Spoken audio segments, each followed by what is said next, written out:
and you listen to a bunch of crap, you're going to end up writing a bunch of crap. So beware of trends and things that get popular on social media.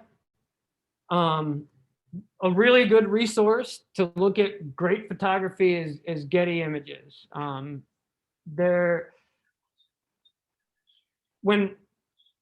When I'm on assignment with Getty, like I kind of feel this anyway with any assignment, and I think a lot of photographers do, is that like you're trying to do a better job than everybody else out there. It's like it's a friendly competition. And I feel that when I work with Getty, that's the expectation, is that I'm going to come away and I'm going to have better photos than Reuters and whoever's working with Associated Press and whoever is out there that day. So a great resource is you can just go to gettyimages.com. And they've got these two different main categories of editorial and creative. So this is going to be your commercial work. So this is like, I don't know how, not journalism, stuff that can be used in advertising, a lot of like stock photography. And that's what a lot of people are pretty familiar with. So they have, I'll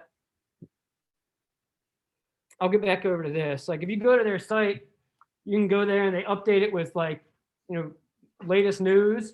So like when something crazy happens, this is one of the places I go to go see what it looked like.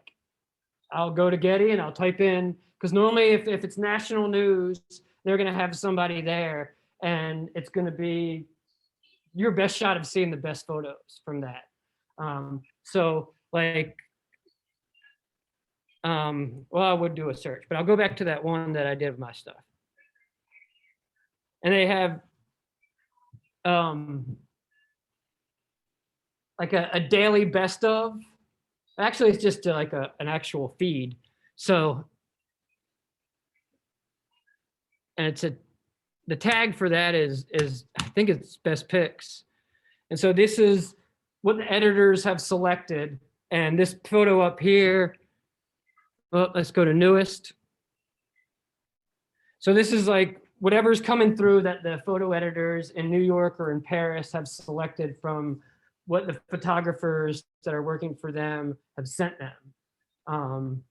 And so if you're interested in seeing like good photos of what's going on in the world, this is a really cool place to look. And there's not a lot of, comparatively speaking, so in the state of South Carolina, there's multiple people that freelance with the Associated Press, while I'm the only one that shoots with Getty in South Carolina, and my range is like 3-4 hour drive.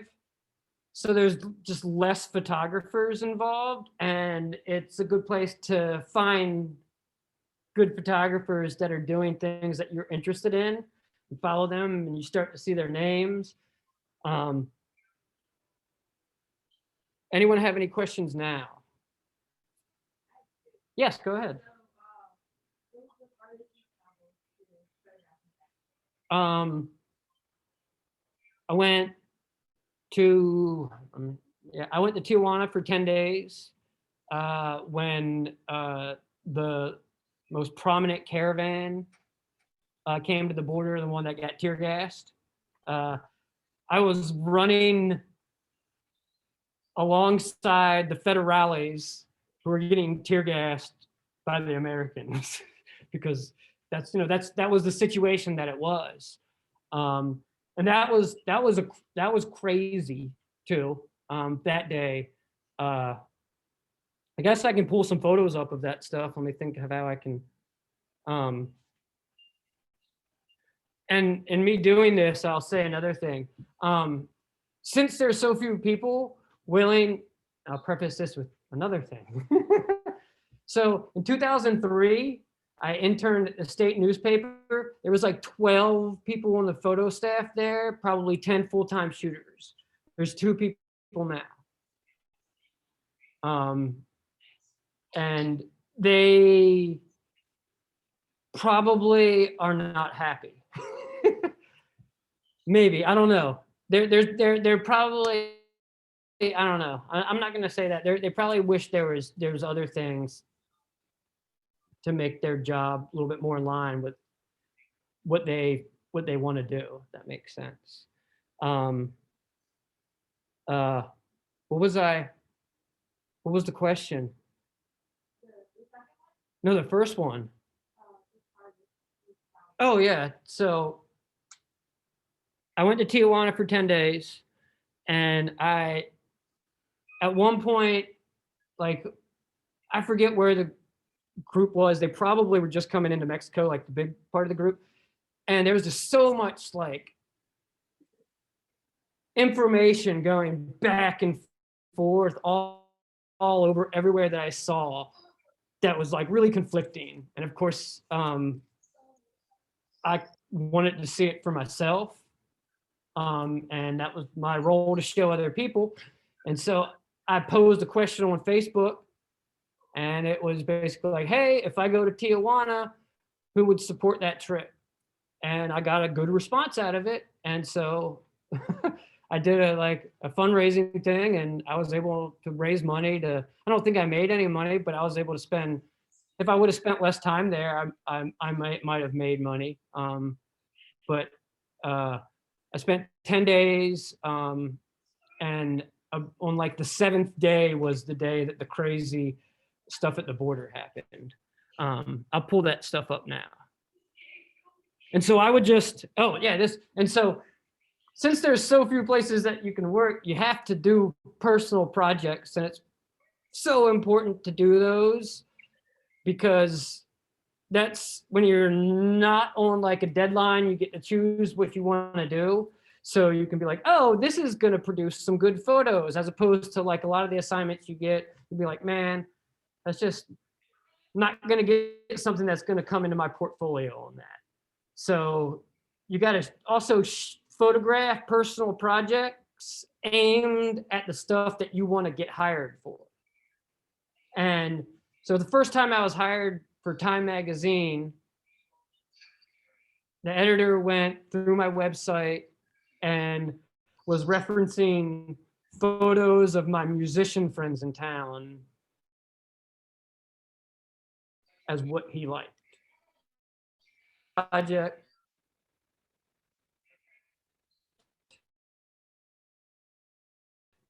Maybe I don't get hired there. So this is my website now. And I have an older one where the Tijuana stuff is. So I'm gonna try to, can I move it? How do I move this? There we go.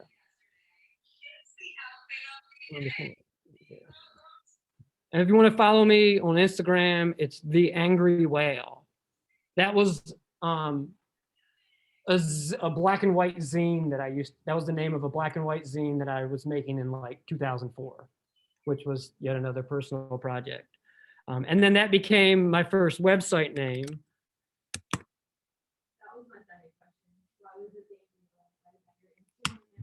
So I was working at a show at New Brooklyn. Well, I wasn't saying I was working, I was distributing a zine. And this band, they were from Japan or something like that. I can't remember. And one of their t-shirts had this whale on it. And I asked about the t-shirt, and the singer was like, that's The Angry Whale. And I didn't really like the name of the zine that I had at that time, because I didn't name it like my co-conspirator did. And I changed it. And so I switched platforms right after I did the Tijuana trip. So this is that's the Tijuana River. It's that thing right there, and that's like sewage. I guess you had another question, and I'll answer that and then get back and talk about this event. Oh, okay, okay. Do you guys want to hear about this event? Okay. So I ended up going with a colleague from town who saw that I was going and was like, hey, can I tag along? And I was like, yeah, I mean, sure, I'm going to Mexico. It'd be nice to have someone else. We can split the costs. And he did his project and I did mine. There was, I'll back up.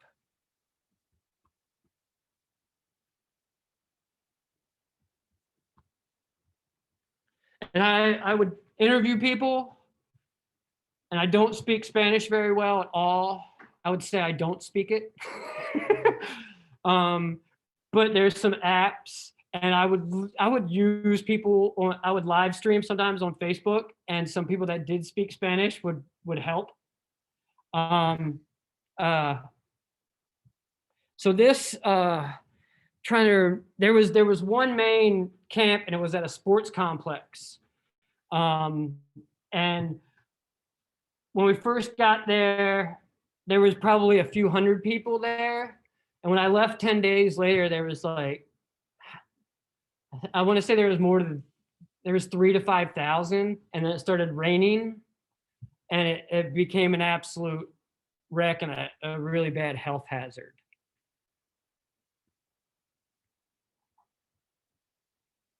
So there's like a first border wall, and there's a second border wall, and then that's California right there. And these are, I think these are the showers were along that wall, and people would just basically shower out. Now, obviously, they would still wear their clothes. And they had a couple big tents that people would gather under.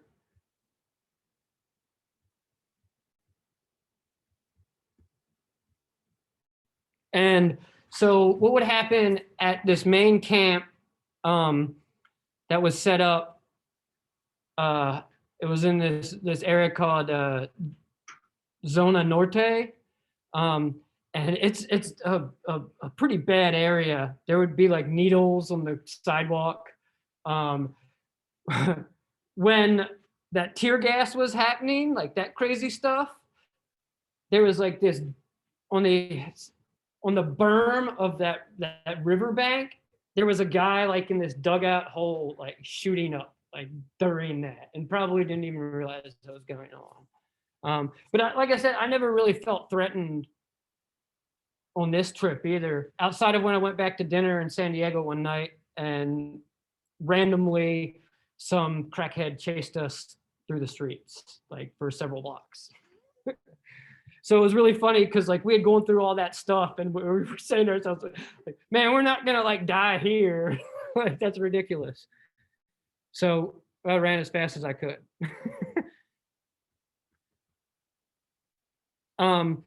There would be different groups that would come and hand out food, and we would have, as media, were given access for like an hour in the morning and an hour in the afternoon.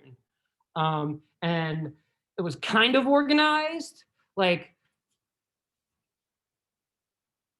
there was almost like a press person from the migrant caravan who was someone who was a migrant. And by the time they got up to the border, I guess they had kind of gotten used to dealing, with the press. And so you couldn't go in the camp except for those certain hours, except one day, like they didn't like ask us to leave. And that was the day that I got by far the best photos, because I was able to like start building relationships with people and be comfortable with being around them and them being around me.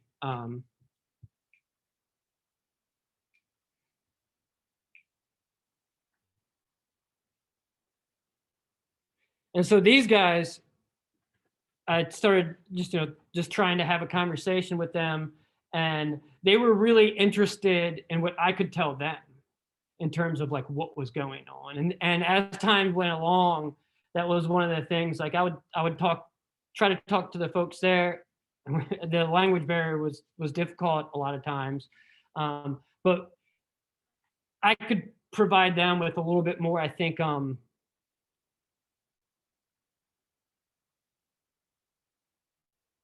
less rumor mill stuff, if that makes sense. Because in those situations, there's like in the migrant camp themselves, there's lots of rumors going on about like what's going to happen if they do this. Like the day that they went to the border, like I think they thought that they'd just be able to get through. And I think that was a rumor that spread through, as if they went up there, they would be able to get through. And of course, that wasn't the case. And this was over Thanksgiving too.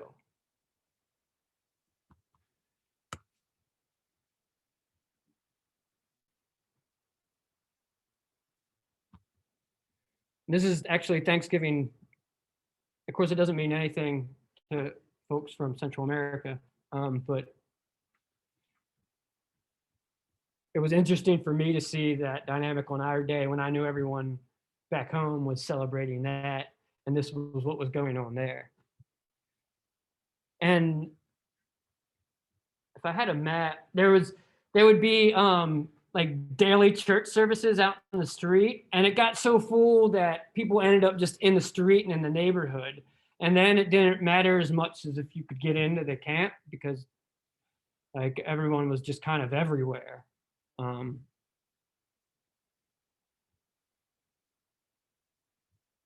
I still talk to one person that I met who has been in Tijuana the whole time because of the Remain in Mexico policy, and that's changing now. And so we have difficult conversation because we don't speak the same language, but he has another court date coming up soon. So I'll keep talking to him, and one time we'll meet back up probably, regardless of what happens.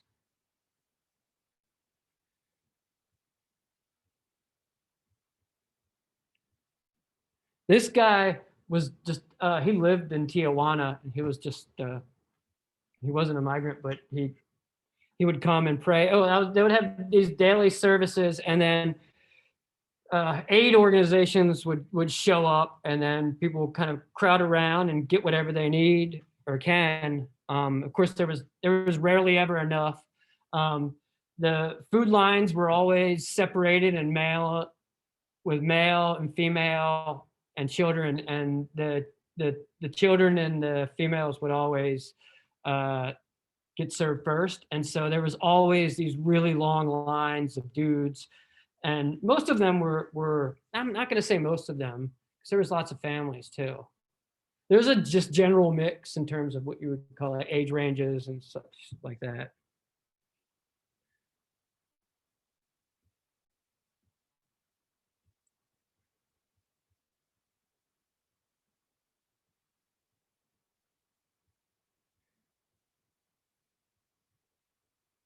And they had the biggest donuts on the street there I've ever seen in my entire life.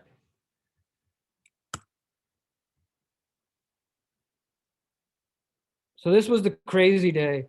The day before, someone put up a sheet and like spray painted like march to the, I forget what it said exactly. There's a photo of it somewhere. And it said like 6 a.m. And of course, all the media and all the police show up at like 5:30 in the morning. And nothing happens, and nothing happens, and nothing happens. Like people were just like waking up, and like we're just like, man, like. So me and my friend Thomas, my colleague, we go back to the hotel and grab breakfast, because we didn't grab it in the morning.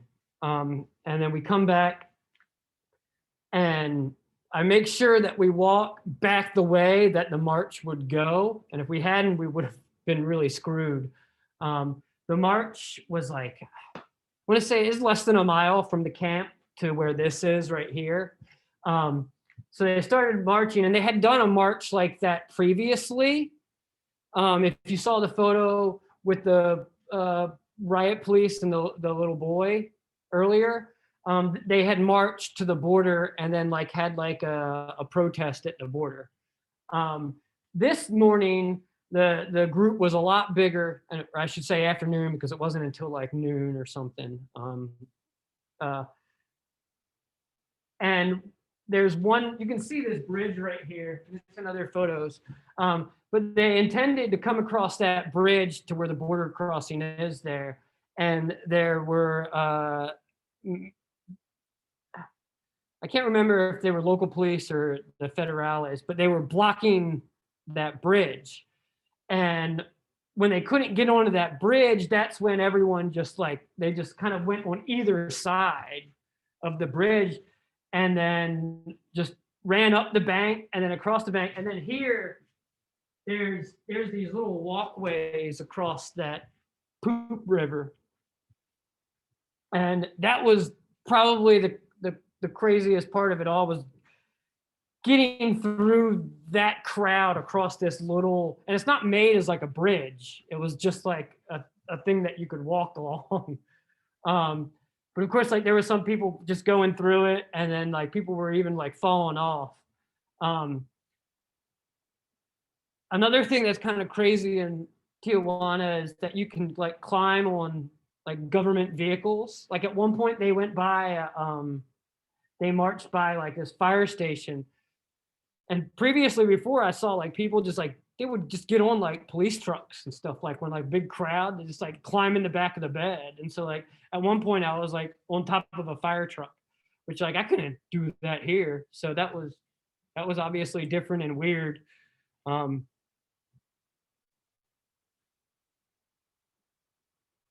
then of course all this right here was new.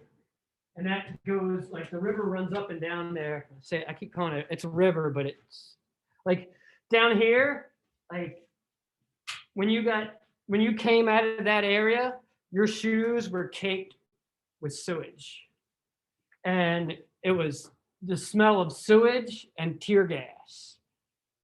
And it was one of a kind and disgusting. The only thing I can compare that to is the smell of homes after they've been flooded. Because that's also a really nasty smell after there's been water inside of a house that might be a few feet deep even for several days, and like September or October after a hurricane in the south.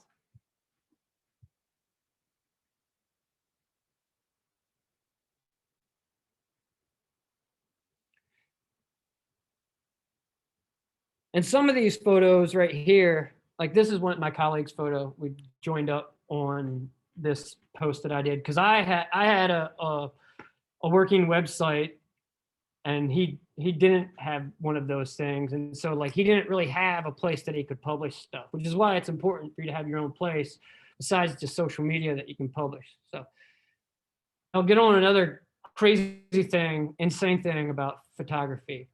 So if you post a photo on Facebook, Mark Zuckerberg sells ads around it. You're literally giving him photos to sell ads around. And people rarely ever think about that. And I rarely post photos on Facebook because that concept is insane. Of course, algorithms push your content when you give it away up higher. So when I share like a link to the stuff on my site, it never gets as much response as if I post a photo, even if it's the same photo that's in the preview link. And it's designed that way because social media wants you to give them your content so that they can sell ads around. And there's a dynamic there where there's a balance. Maybe you do it and you don't. Now I try to post a few of the photos with a link to the thing that I want you, because I want you to go to my site for multiple reasons. One of them is if you want to get hired, people will find you through a site. So like people can search photojournalist South Carolina. And if you have a website that has traffic that goes to it and content, it's going to show up before other people's.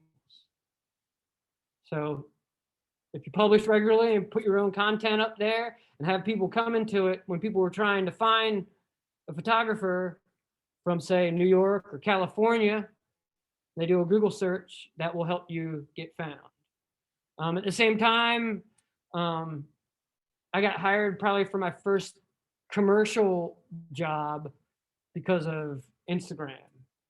But that wasn't the Instagram that I reference here. That was the one that I have two Instagrams. One's like my camera phone stuff, and one's my work stuff that I spend time on. Any questions? Yeah. I might have something.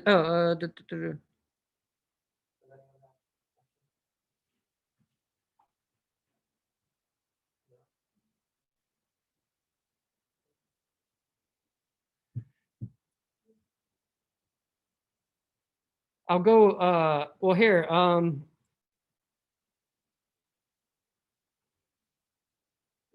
How about I just go here and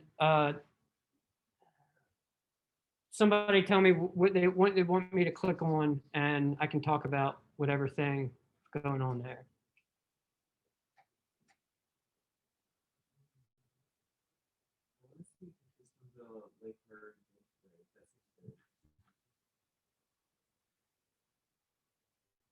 The photos aren't as good as I hoped they would be, but the experience was crazy because I was out there with my friend on a pontoon boat. Because I put out a thing. I was like, "Hey, who's got a boat that'll take me out?" And the one crazy friend that I have had this pontoon boat, and I'm guessing some of you all have seen the photos of these parades where it's because when you out there gunning it, it's like a hurricane and the waves are ridiculous. And I thought we were going to sink at one point. And of course, I had a bunch of gear on me in the middle of Lake Murray, and it was like we kept having to get away, and it was like it was a crazy experience because it was it was just not good for that.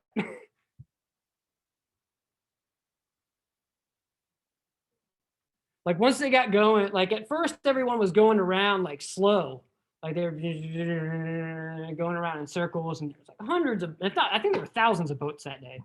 And then as they start to go across, and it's a long lake, and so they're like going fast, and some people don't care at all. They got a big boat, and they're just going at it.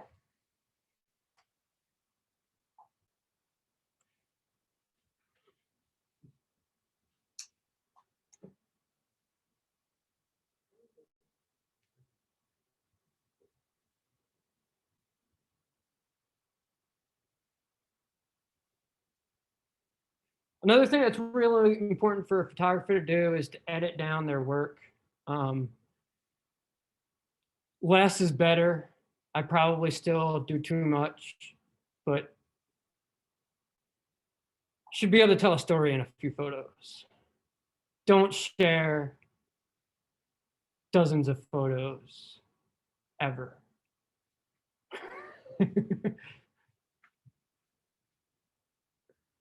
Maybe you can sometimes, but you get my point. So this is the same thing, but this was in Charleston, and I covered this from the land because it wasn't a lake, it was long rivers, and I could just see where the thing was, where the parade was going to go, and then go to those places. And I have this little teeny electric bicycle that folds up, which becomes really handy situations like this, because I can just like throw it in the back of my van and pull it out. And like you can park lots of times, like you can't really park where the photos are going to be. And I mean, I don't mind walking, but sometimes time's really important. I don't mind running, and I do that a lot. Actually, I ran cross country and trek, so like I'm not afraid to run when I'm working because I know it's going to make better photos. That can be a problem in the summertime, though.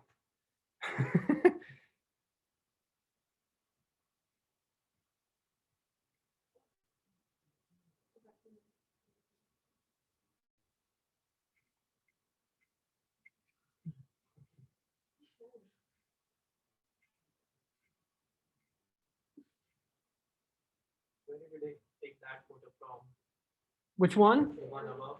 This one right here? Yeah.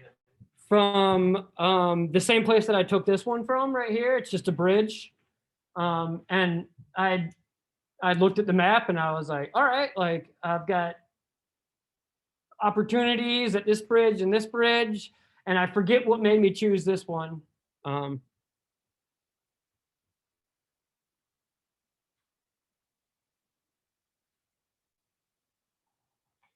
And I spent a lot of time this past summer in Myrtle Beach because of COVID, and every holiday I'd just pitch Getty and I'd be like, hey, you want me to go to the beach?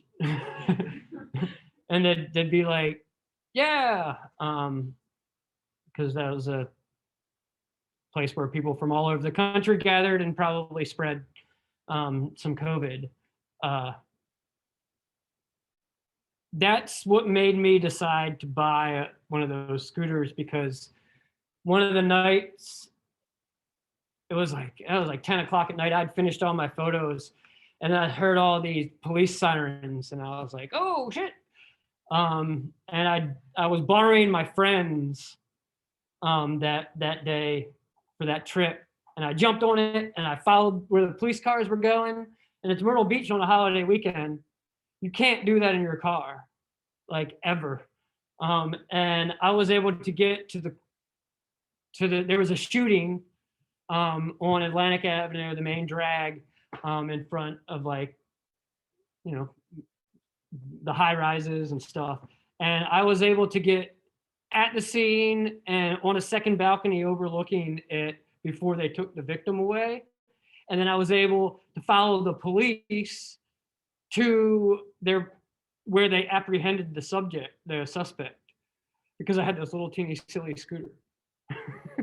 And so you'll find, as a photojournalist, you'll find these other little tools that you can use that help you out a lot. Like, I have a kayak because I'm a photojournalist who covers flooding.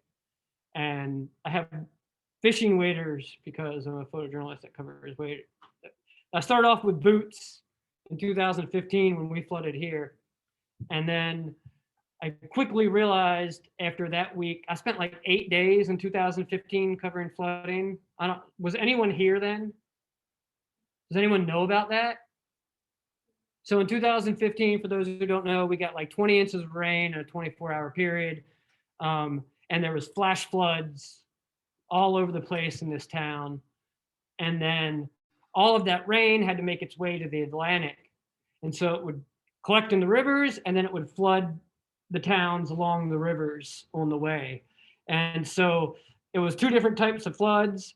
The flash floods, don't get into, like, stay out of that, definitely. But the river flooding can come in and creep and move slow, and you can get in that and walk around because it enters the floodplain, as opposed to, like, when it first started flooding in Columbia, out by Garner's Ferry, Gills Creek right there, like, you know, that was just like a rushing torrent through there, and you would never in your right mind get in that water in a boat or with waders.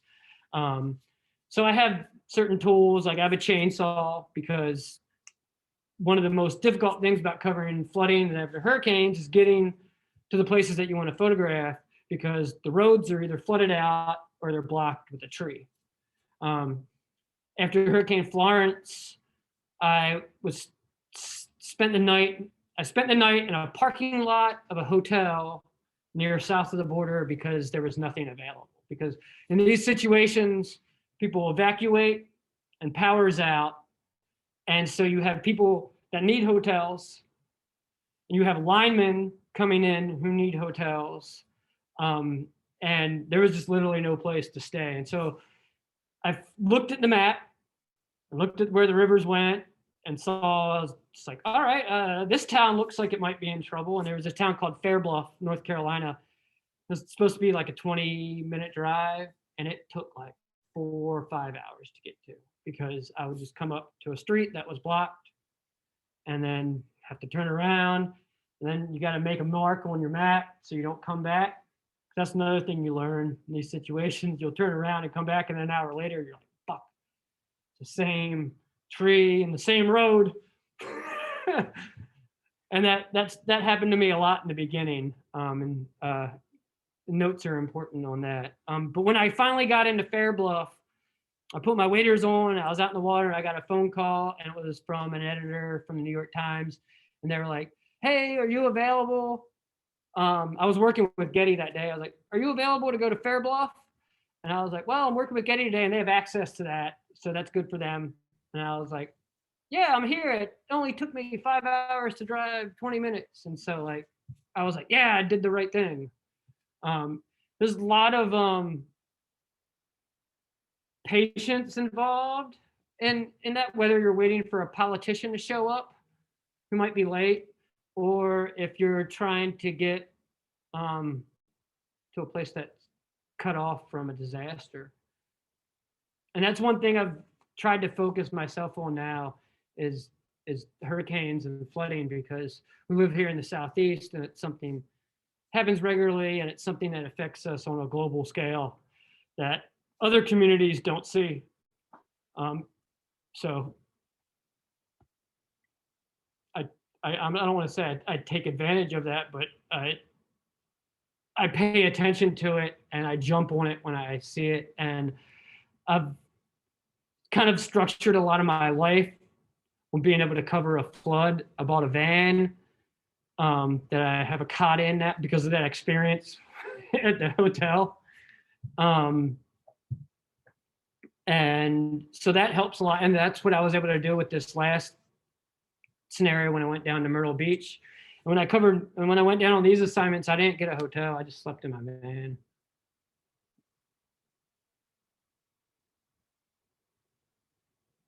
Any other questions?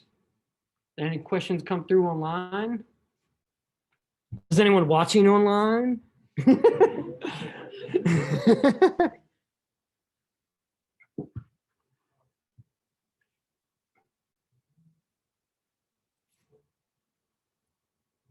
What interests y'all? And I'll say this because you'll make better photos when you go after things that interest you.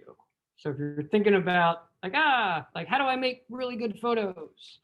One of the good ways is to photograph something that interests you in some way, that you have some personal connection to. That helps with storytelling too.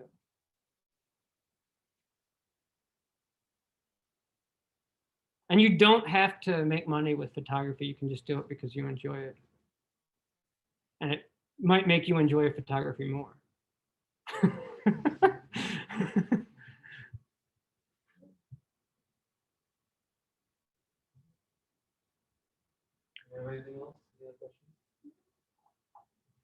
Do you want to see any photos of something?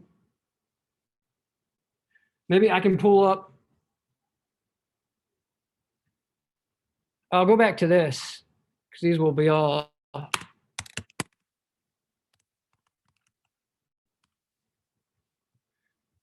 covered a lot of the Ahmaud Arbery aftermath. Obviously, I wasn't there when that happened. And that's down in Brunswick, which is like that's a long drive. That's like the extent of my range. But that's because I think the other Getty photographer is based in Tallahassee. And so over time, you get to understand like where your map is. And the reason that I work with these folks is because I'm here. Like people oftentimes like kind of think like, you're a photojournalist, you go out and you travel the world and, but I'm valuable because I'm here in South Carolina.